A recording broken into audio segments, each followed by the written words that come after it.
tarder, hein, puisqu'il est 15 heures passées d'une minute, donc ne mangeons pas donc, sur le timing qu'on s'était donné pour cette nouvelle présentation sur les enquêtes de satisfaction dédiées au service client. Donc je suis Stéphane Tellet, je suis responsable commercial chez Vocasa. Je suis très heureux de vous accueillir pour ce nouveau webinaire. On sera ensemble pendant environ une petite trentaine de minutes pour aborder donc ce nouveau webinaire sur les enquêtes dédiées pour le service client. Ce webinaire va se dérouler en 3 parties. La première partie qui va consister très rapidement à vous parler de Vocasa et de nos offres. Dans une deuxième partie, on va aborder la thématique du jour, à savoir les enquêtes à chaud pour le service client, comment réaliser ces enquêtes de satisfaction pour le service client. Et puis enfin, dans une troisième partie, on abordera par le biais de l'outil de chat de Webikeo une session de questions-réponses. Évidemment, on est sur une présentation interactive, donc vous pouvez me poser vos questions dans l'utilitaire chat. Si je zappe, je loupe vos questions embarquées dans le fil de la présentation, je n'y reviendrai à la fin, bien évidemment. Alors, pour présenter Vocasa, on est un acteur majeur dans le domaine des enquêtes en ligne et de la satisfaction client. On existe depuis plus de 12 ans.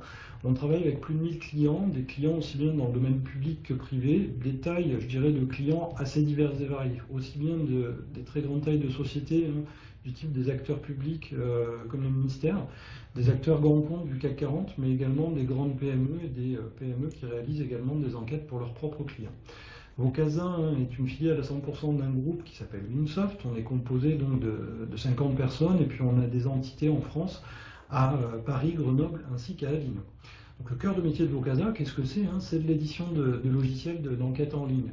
On dédie 30% de nos effectifs à la recherche et développement, c'est vraiment notre cœur business. Et puis à côté de ça, on a développé tout un panel de services pour encadrer vos projets. Donc le support utilisateur disponible avec toutes nos solutions.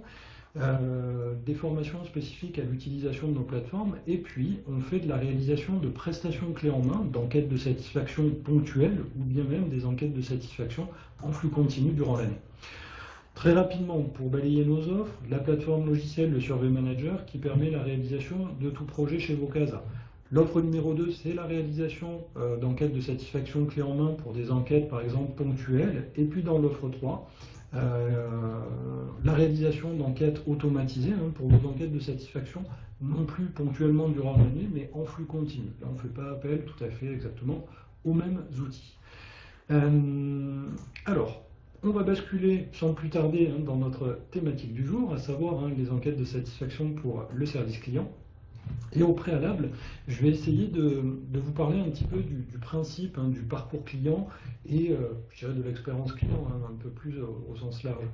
Donc dans le cycle de vie qu'il peut y avoir entre votre entreprise et vos clients, il y a différentes interactions en fait, qui vont s'opérer avec vos clients et qui vont jalonner en fait, le parcours client de différentes étapes, qui vont entraîner également différents types d'expériences clients.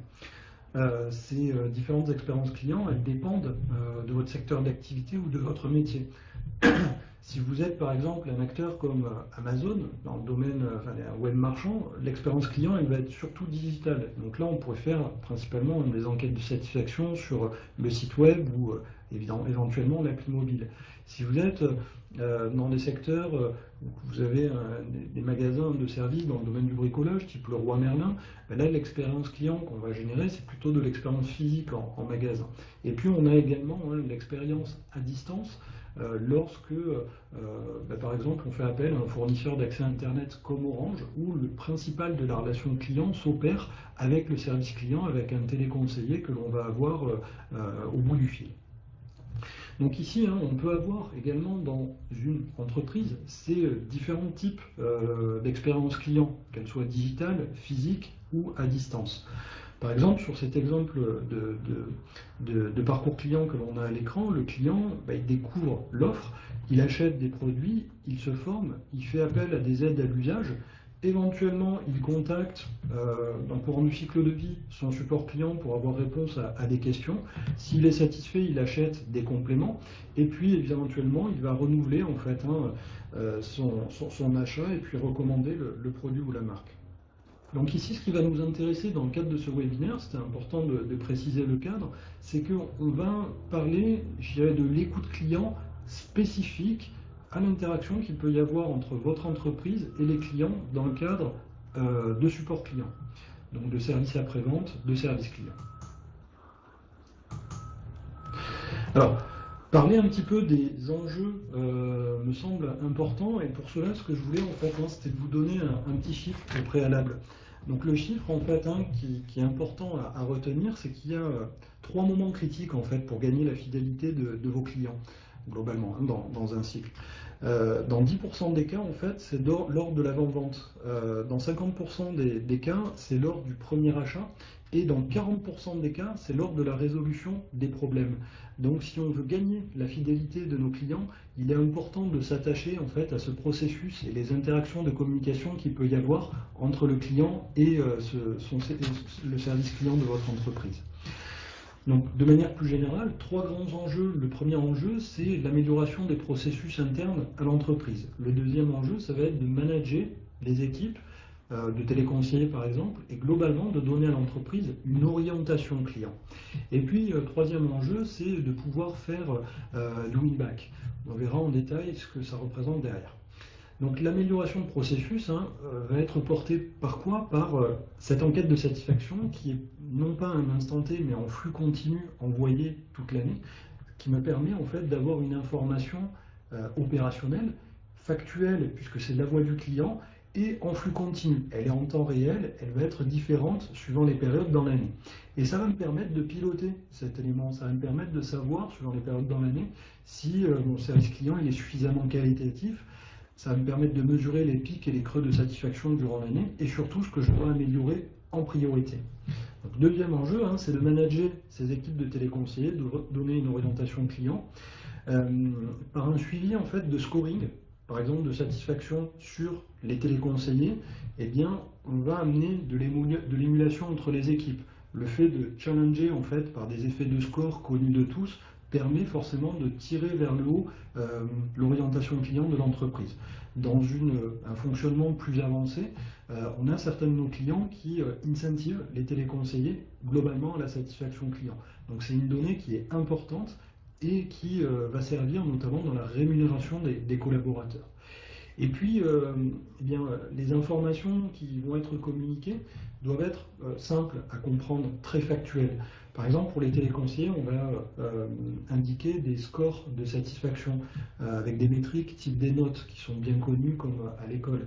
On va pouvoir descendre dans des niveaux de score, par exemple, sur des notes de l'écoute. Est-ce que le téléconseiller est plutôt empathique avec son client? Est-ce que le téléconseiller a bien compris son dossier client? Est-ce que les explications données ont été claires? Il va y avoir d'autres types d'indicateurs plus orientés pour le management, comme les indicateurs type le Net Promoter Score, comme le Customer Effort Score, et puis également des taux d'insatisfaction représentatifs, par exemple, du chiffre d'affaires. Donc ça, c'est un point important pour le management de votre service client, mais également les directions d'entreprise. C'est que donner des taux d'insatisfaction client, c'est bien, mais si par exemple j'ai 10% de mes clients insatisfaits, voilà, c'est un chiffre qui est un peu brut, je dirais, de décoffrage. Mais après, il faut le rapprocher, par exemple, d'un chiffre d'affaires. Est-ce que mes 10% de clients insatisfaits représentent 90% de mon chiffre d'affaires? Et le cas échéant, il faut se poser vraiment des bonnes questions et rapidement. Ou est-ce que ces 10% d'insatisfaits, ça représente 2 à 3% de mon chiffre d'affaires? En tout cas, c'est des données qui peuvent être intéressantes. Et puis pour les clients, on va retraiter également ces données pour ne pas raisonner sur des notes, comme on l'a vu pour les téléconseillers, mais plutôt sur des taux de satisfaction. Donc là, on va essayer de donner des facteurs de réengagement du client, de réassurance, communique de manière sur des sites web ou même sur de la publicité, on le voit de plus en plus en disant 98% de nos clients sont très satisfaits de nos solutions par exemple. Donc ça c'est des infos qu'on va pouvoir ressortir suite à enquête auprès du service client. Et puis le troisième enjeu c'est ce qu'on appelle le win-back. Donc là c'est la détection de clients insatisfaits pour pouvoir qualifier et comprendre les niveaux d'insatisfaction et le cas échéant pouvoir faire des actions auprès d'eux pour les convertir en clients satisfaits. Et puis dans cette thématique-là également, on va essayer d'identifier nos ambassadeurs de marque. Vraiment, les clients très satisfaits, c'est important de les connaître, de les identifier, puis surtout de les suivre dans le temps. Il ne faut pas qu'on les perde, et il faut qu'on augmente ce panier moyen de clients ambassadeurs, de clients très contents de la marque. Alors, Là, je vais faire un focus en fait sur l'étape d'une écoute client, dédiée donc spécifiquement au service client. Donc la première étape, ça va être l'étape qui va être le déclenchement ensuite de l'envoi de l'enquête. Ça va être le contact auprès du service client. Donc dans l'étape 2, on va transmettre une enquête de satisfaction. Généralement, on va pouvoir le faire par email ou par SMS. C'est une enquête qui est envoyée généralement à chaud rapidement après l'interaction client. Je vais forcer le trait, mais si vous envoyez votre enquête 6 mois ou 1 an après, la propension à répondre sera très faible, taux de retour très faible, et surtout risque de biaiser les résultats. Donc là, l'objectif sur un service client, c'est de faire de l'enquête à chaud, d'envoyer l'enquête très rapidement après le contact, après le service client, et ne pas raisonner en fait comme une enquête de satisfaction ponctuelle où on va travailler à base d'échantillonnage des clients, mais là on va être très exhaustif. On va enquêter sur l'ensemble du tout venant et en fonction des taux de retour, on aura de la donnée pour les analyses. Les réponses vont se faire que ce soit sur smartphone, tablette ou PC. On est en mode responsive design, donc là-dessus, on a l'ouverture technologique pour l'ensemble des répondants sur le web. Et puis, l'enjeu final, c'est évidemment d'avoir des données d'analyse mises en valeur par des tableaux de bord, d'avoir des données, des outils d'analyse qui permettent de détecter l'insatisfaction client comme l'alerte mail. Et tout ça pour mieux manager, pour mettre en place des actions correctives en interne. Donc on va voir tout ça en détail après. Donc l'étape numéro 1, ça va être de co-construire le questionnaire, de définir ce questionnaire de satisfaction client. Donc là-dessus, nous, on peut faire du conseil à la finalisation d'un questionnaire. On part évidemment de votre métier, de votre secteur, qui est bien spécifique pour co-construire ce questionnaire, mais souvent, ce que l'on retrouve sur ces enquêtes, c'est une enquête courte, une enquête qui doit aller entre 1 à grand maximum 10 questions. Ce qu'on retrouve le plus souvent, c'est 1 à 5 ou 6 questions. Les questions qui reviennent très souvent aussi, c'est globalement la satisfaction, c'est la recommandation pour mesurer le Net Promoter Score, c'est éventuellement les questions liées au taux d'effort pour contacter son service client, c'est une info qui est assez importante, et en fonction ensuite de votre métier, on va caractériser, je dirais, des questions pour bien comprendre les points de votre métier. Par exemple, l'amabilité du téléconseiller, est-ce que le téléconseiller a été clair dans ses propos? Est-ce qu'il a éventuellement adapté le produit à votre besoin spécifique, si le produit s'y prête, évidemment. Mais là, l'enjeu, c'est de capter de l'information et essayer de la retraiter en analyse pour savoir là où le bas blesse, en fait, éventuellement dans la livraison de vos produits et vos services.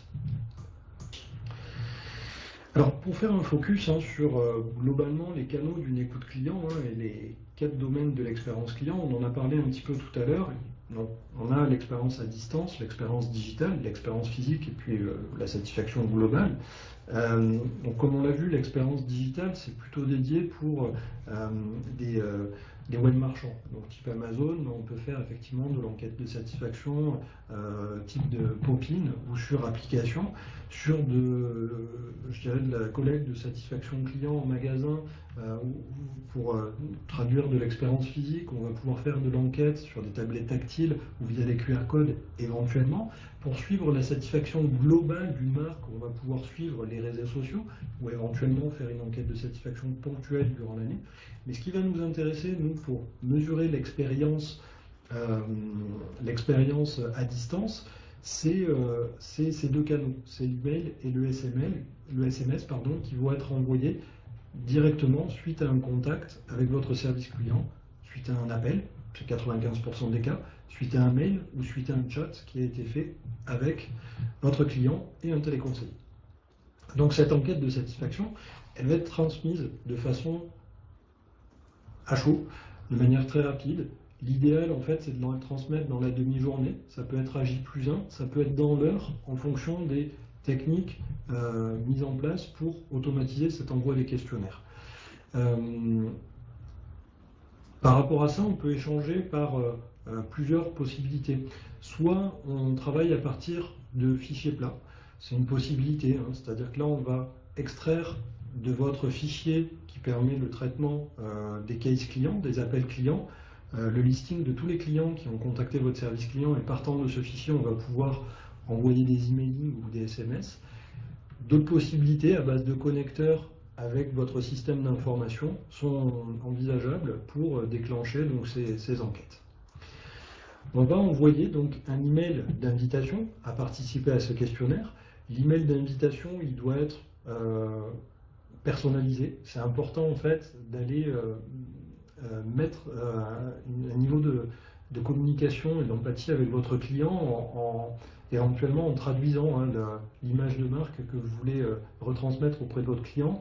On a des emails graphiques qui sont personnalisables, donc on est dans une action de com sur la satisfaction client, il ne faut pas s'en priver, il faut vraiment aller sur des niveaux de personnalisation forts pour augmenter les taux de retour. Donc on a deux types d'emails à l'écran, ces niveaux de personnalisation, après on peut les fine-tuner en fonction évidemment de vos impératifs. On a un exemple d'email d'invitation, on va pouvoir également aborder la possibilité d'envoyer cette enquête de satisfaction par SMS. Donc là c'est intéressant, le choix entre l'un et l'autre peut s'opérer évidemment en fonction de vos bases de données. Chez certains de nos clients, on n'a que du SMS, chez certains autres, on n'a que de l'email, donc le choix il est vite fait. Si vous avez le choix entre les deux, on peut faire un mix des deux, pourquoi pas, ça peut être une approche. La seule contrainte évidemment avec le SMS, c'est qu'il a un coût, contrairement à l'email qui lui, à part la plateforme d'envoi en quelque sorte, qu'on envoie 1000 ou 10 000 emails, globalement la technique reste la même. Et il n'y a pas de coût associé. Alors que sur le SMS d'invitation, on va devoir évidemment prendre en compte un coût à chaque envoi et à chaque relance évidemment opérée. Donc là on a un exemple de SMS tel que vous l'avez. Quand vous cliquez sur le lien web, vous activez l'enquête de satisfaction qui est en responsive design sur laquelle vous allez pouvoir vous exprimer. Donc l'enquête de satisfaction, on en voit un exemple à l'écran. Ici on a repris un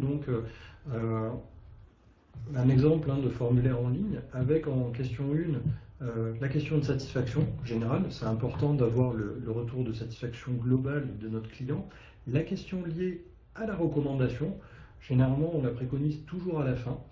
Et puis ensuite, comme vous le voyez sur l'item 2, on a des questions qui permettent de qualifier les interactions que vous avez dans votre métier, votre secteur d'activité entre le client et l'entreprise. Donc, qu'avez-vous pensé du temps d'attente téléphonique, de l'amabilité, de l'accueil, du délai d'intervention, de la ponctualité proposée par l'équipe de pause. Donc là, on fait appel à un corps de métier qui nécessite une pause sur le site client, de la présentation de l'équipe et puis de la qualité de travail globalement. Donc ça, c'est des items qui sont importants dans votre enquête parce qu'au-delà de constater une satisfaction ou une insatisfaction client, il va falloir vraiment récolter les données d'insatisfaction éventuellement sur tel ou tel point pour améliorer d'un point de vue opérationnel ensuite là où le bas blesse pour votre client. Alors, un point important, je l'ai abordé rapidement tout à l'heure, c'est le responsive design dans les formulaires. Le responsive design, il va servir principalement à augmenter vos taux de retour. Le responsive design, qu'est-ce que c'est? C'est la capacité d'un formulaire web à se mettre en page, à s'adapter en mise en page en fonction du support du répondant, qu'il soit sur smartphone ou PC. Donc, par exemple, sur PC, vous avez une matrice à tableau. Si on avait exactement la même mise en page sur le smartphone, ce serait rapidement illisible, ça diluerait vos taux de retour. Donc l'enjeu du responsive, ça va être de mettre les réponses les unes en dessous des autres, automatiquement dans la mise en page, pour améliorer la lisibilité pour les répondants et donc booster vos taux de retour. Alors, sur les reportings de l'écoute client, donc c'est un point assez effectivement important, les reportings en fait font état de tableaux de bord, d'analyse. Ces tableaux de bord permettent d'accéder aux réponses individuelles de chacun des clients qui se sont exprimés, aussi bien les clients satisfaits que les insatisfaits. Donc on va pouvoir retrouver, pourquoi pas, nos ambassadeurs de marque avec ce tableau de bord. Le tableau de bord, il va permettre de mettre en avant des indicateurs qui sont généralement les KPI que vous avez définis pour le suivi de votre service client. Ce tableau de bord, il est en ligne, vous y accédez via un navigateur internet. Pour les personnes qui souhaitent accéder à des données parce qu'ils sont en mobilité, des données reçues sur leur adresse mail c'est possible, on propose des solutions de ce type. L'intérêt pour un manager, par exemple, du service client qui est beaucoup de mobilité, c'est de pouvoir commencer sa journée avec un tableau de bord qui va recevoir le matin, par exemple, à 8h ou 9h, et constater les résultats de la veille et savoir effectivement où activer auprès de ces équipes de téléconseil. Et puis donc l'alerte mail, on en a parlé, c'est dans le cadre du win-back. Ici, c'est vraiment de détecter vos clients insatisfaits, comprendre les niveaux d'insatisfaction et le cas échéant, reprendre contact pour assurer une fidélisation des clients, en tout cas proposer des mesures de solutions correctives. Alors ce qui est intéressant à prendre en compte dans nos solutions, c'est que sur les tableaux d'analyse que l'on propose, on a la possibilité de les filtrer en accès, ces tableaux de bord. Soit on propose un tableau de bord auprès d'un responsable du call center qui va accéder à toutes les données d'analyse de l'ensemble de ces téléconseillers, de l'ensemble de ces équipes, sur un niveau intermédiaire, un niveau 2, on pourrait avoir donc un responsable d'équipe qui va avoir les notes de satisfaction uniquement sur ces téléconseillers. Et puis au niveau du téléconseiller, donc le niveau encore en dessous, je suis téléconseiller, j'ai mes scores de satisfaction engendrés sur les appels clients que j'ai traités, et ainsi de suite pour l'ensemble des téléconseillers. Donc là, l'idée, c'est qu'on peut faire des accès filtrés en fonction des collaborateurs qui accèdent aux analyses. Alors, on a parlé des types d'indicateurs tout à l'heure. Pour les retranscrire d'un point de vue image, on a un exemple ici sur le Net Promoter Score, avec le pourcentage des clients promoteurs, des clients passifs, des clients neutres, ou des clients détracteurs. On a la possibilité d'afficher aussi votre score de NPS en jauge, ça peut être intéressant, c'est assez visuel. Le score de CES, le Customer Effort Score également, ça peut être intéressant de l'avoir affiché avec un niveau en rouge alertant ou un niveau en vert au contraire, tout va bien, quoi. Et puis après, on a des histogrammes de satisfaction globale sur les clients. Et puis ce qui est important, c'est évidemment de traduire des niveaux de tendance sur le Net Promoter Score avec des scores qui vont évoluer par exemple au jour le jour, semaine par semaine ou mois par mois durant l'année. Donc ça peut être une approche également de visuel sur évidemment vos tableaux de bord. On a la possibilité de faire des analyses benchmarkées également. Là, à l'écran, on a la satisfaction et les notes de satisfaction sur du 10 points pour comparer, par exemple, des call centers ou des agences les unes par rapport aux autres. Donc on voit que la plus performante est Aubagne et puis la moins performante, c'est Montpellier. Et puis on va avoir des résultats également de recommandations par agence. Donc on a le même exemple possible sur des téléconseillers. Là, on a des taux de satisfaction au global, des taux de satisfaction par équipe, et puis éventuellement des taux sur chacun des téléconseillers qui permet de voir rapidement qui sont plutôt les leaders, qui sont les personnes un peu plus en retard, et éventuellement manager en proposant des compléments de formation, etc., en fonction des résultats constatés.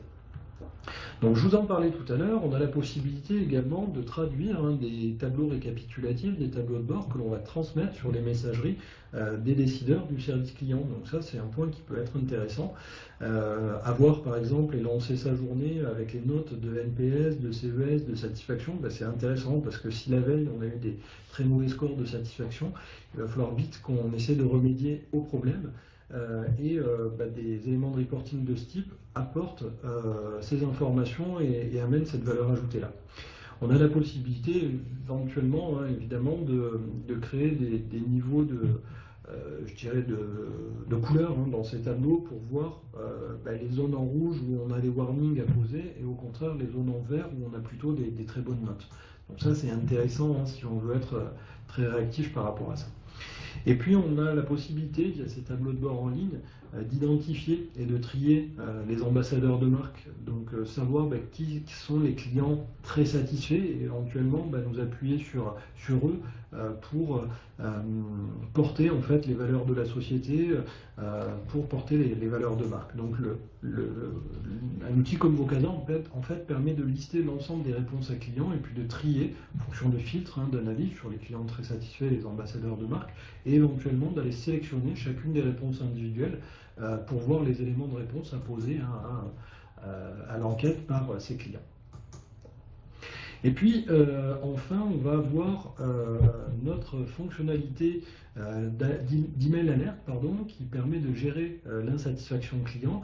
Donc ici, on a la possibilité, hein, sur une enquête, sur plusieurs questions données, de déclencher une alerte qui va vous indiquer dans le corps de l'email l'ensemble de la réponse faite par un répondant donné qui aurait mis une note de satisfaction allant de 0 à 10 points, une note de 1 sur 10 ou 2 sur 10 par exemple. Votre déclencheur d'alerte, on va pouvoir le paramétrer pour le mettre à 3 ou 4 sur 10 par exemple.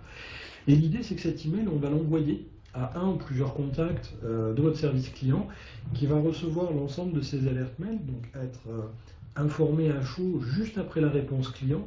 Afin de qualifier ce niveau d'insatisfaction, il va pouvoir lire l'ensemble des éléments de réponse et éventuellement rappeler ce client à chaud ou dans votre processus de reconquête des clients insatisfaits, lancer des campagnes de reprise en fait, de clients insatisfaits, pourquoi pas. Donc ces outils d'alerte mail sont tout à fait disponibles, servent effectivement pour traiter l'insatisfaction client. L'alerte mail peut servir dans d'autres contextes également, comme de la vente complémentaire. Ça, c'est des choses qui sont possibles. On peut très bien, dans l'enquête de satisfaction, poser des questions du type avez-vous connaissance de tel service chez nous, de tel produit chez nous?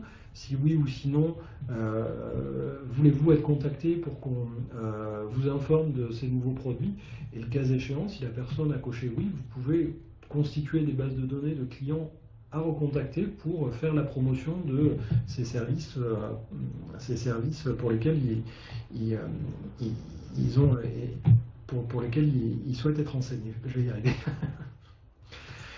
Alors, on arrive sur la fin de notre présentation. Je vous remercie de votre